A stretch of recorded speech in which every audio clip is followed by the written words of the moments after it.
SANDHAN, All Gujarat Integrated Classroom. સેટેલાઇટના માધ્યમથી જોડતી કડી એટલે સંધાન. An excellent good morning to all. Dear students, I am Abha Pandya from English Department, I.V. Patel College of Commerce, Nadiyad. Today my topic is Agency Correspondence, and for my convenience I have divided it into 4.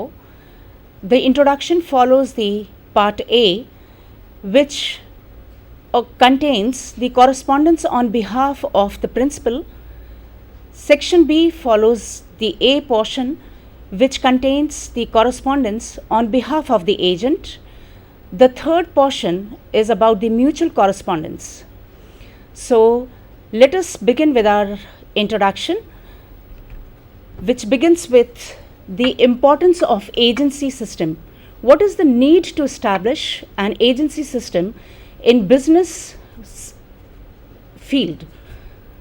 As we know, the big firms, they do the business of selling and buying through various organizations. They have their own branches and they have their different setups. But the smaller firms, they have not all that economically, they are not sound. So they manage their buying and selling by establishing agencies or by appointing agents. For smaller firms, it is more easy and more economic, and they find it very convenient doing the business of buying and selling via agents or agencies. Now let us see what is exactly agency correspondence. In agency correspondence, two parties are involved. On one hand, there are principal, that is, we can call them the manufacturer or the producers, and on the other hand, there are agents. This communication is to be done with great care, and there is no protocol in it. Any party can take the initiative. Like if the agent comes to know about a principal who is in hunt of an agent, then he can take the initiative and he can contact the principal. Otherwise, if the principal is recommended somewhere else or the agent is recommended to the principal, then the principal can take the initiative and contact the agent. Let us proceed with what is exactly the importance of agency correspondence. Agency correspondence is a formal mutual agreement which is really which has to be done with great care, and it is time consuming also because there can be many disputes and disagreements. Let us see the next topic, how many agents are involved in this system of buying and selling. In agency setups, we have different agents. We can call them brokers, factors, then export managers. There are confirming houses. There are buying agents, then del creditor agents, etc. I have dealt with few of them, like the broker. Brokers are agents who do not own their goods, but they buy and sell their goods on behalf of the principal, and for this they get a brokerage. There are factors who possess the goods. They buy and sell on their own account and they receive payment for that. There are also commercial agents, and they are also known as commission agents. They do not own goods, but they are intermediary between the exporters and the customers. Then we have auctioneers who sell the goods by auction, and they charge a special auction fees for their job. There are del creditor agents, and for this additional risk of dispensing their job, they guarantee the performance by the other party. That is, they take the responsibility that the other party will be making their payments quite honestly, and for this additional risk, they take the del creditor commission. Then we have forwarding agents who act as middlemen or intermediary between the party which transports the good and the carrier. To classify the agents, we have two types of agents, like there are sub-agents and co-agents.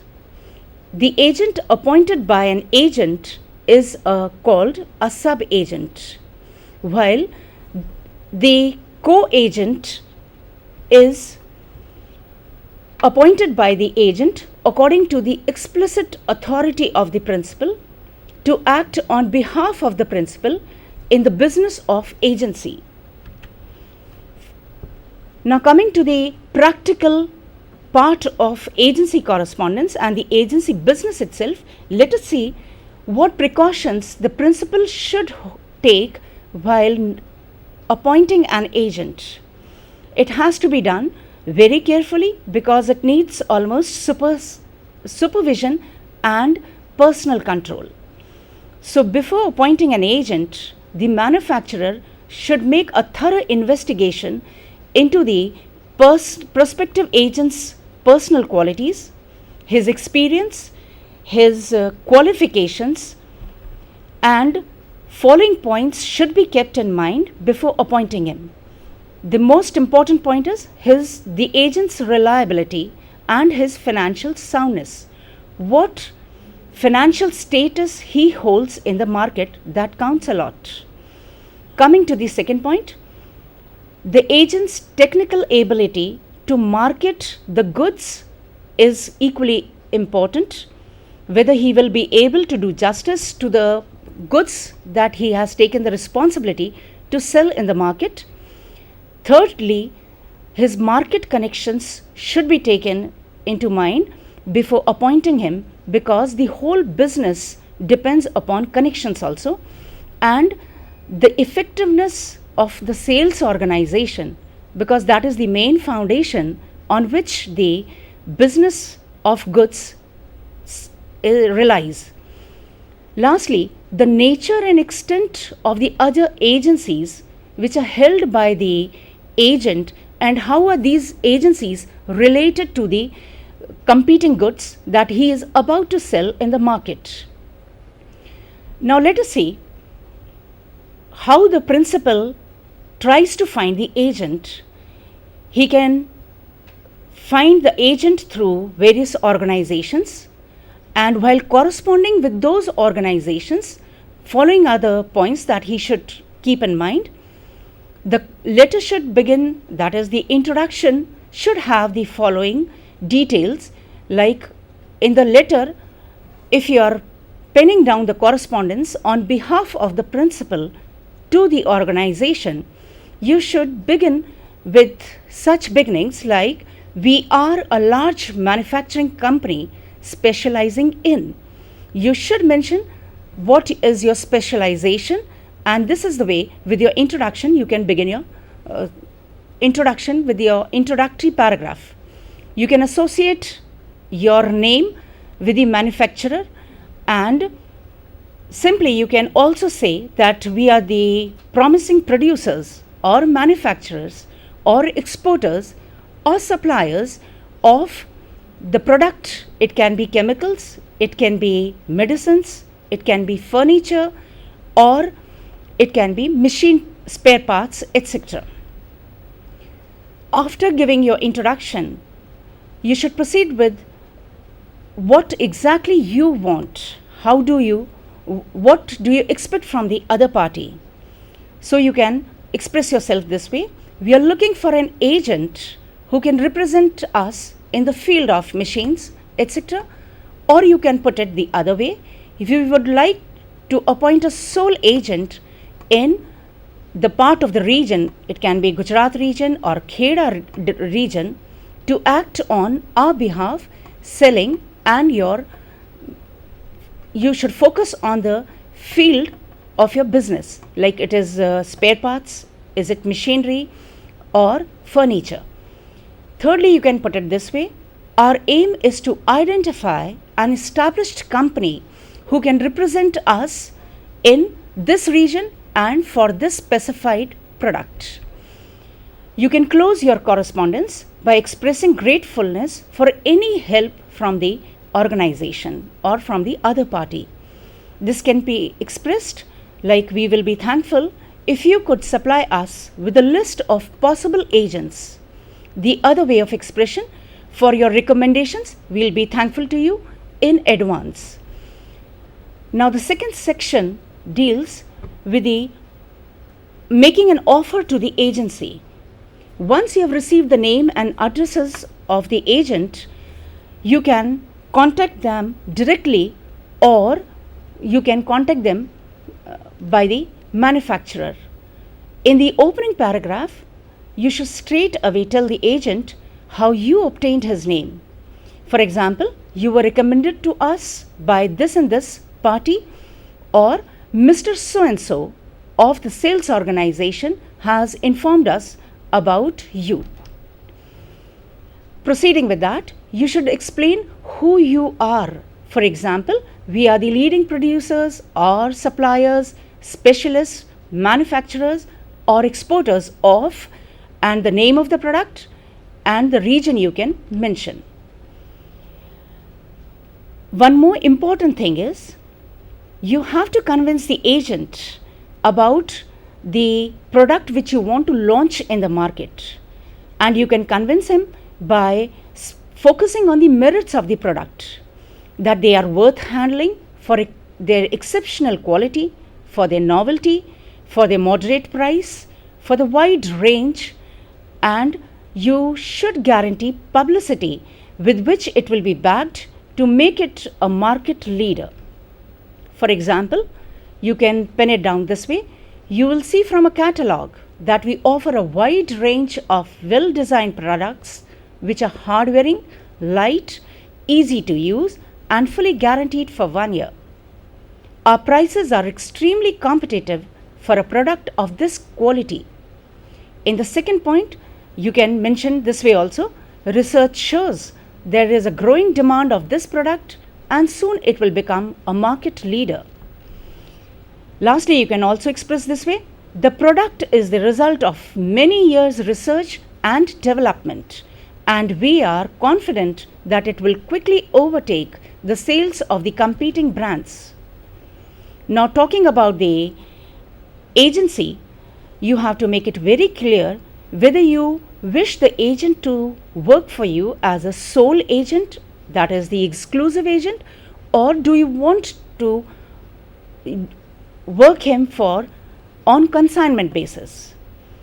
There too you have to convince why do you want him to prefer to work as a sole agent, or if you want to make him work on consignment basis, then you have to give your reason in the written form.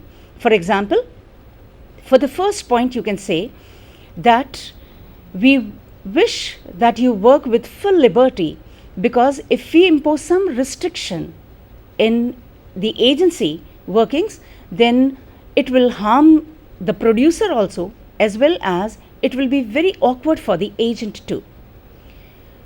In the second way, if you want to convince the agent to work as sole agent, then you can express it this way, that you are most welcome to work for us as a sole agent because you will have no competition from other agents. And another way to put your expression will be, right now we do not offer an exclusive agency to you. However, if the agency is successful, we may reconsider the situation in future. So you keep the venues open in the last line. Next, you have to clearly establish whether the deal will be on consignment basis, where the agent won't own the goods, but he will sell the goods for a commission, or you wish the agent to work as your distributor, to buy the goods on his account, to resell to the customers on their own account, where he himself sets his own resale prices and takes the profit from the sales. And for this type of communication, the best expression is, generally, we do not deal on a consignment basis, but we do prefer our agent to buy products on their own account as proves more profitable. Please take note, the word generally is essential over here because it leaves the offer open to negotiation. Next, you have to make it very clear as to the area or the territory which you wish to be covered by the agent. For example, you will have the sole agency rights for the whole of, it can be Gujarat region, which will provide you with an excellent opportunity to establish a highly profitable market.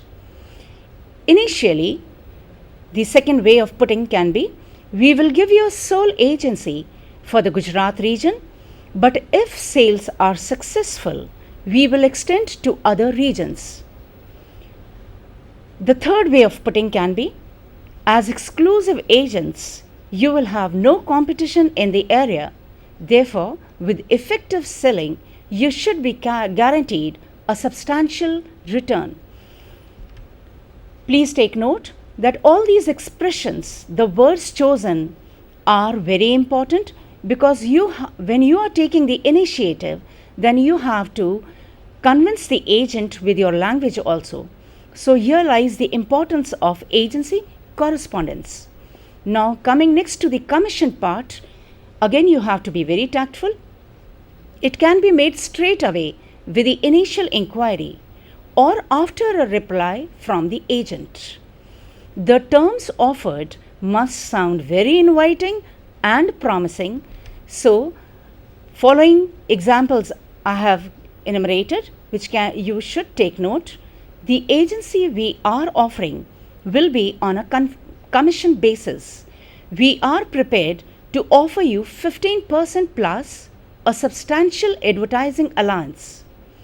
Or you can put it the other way, we offer a generous commission and reasonable allowance for expenses.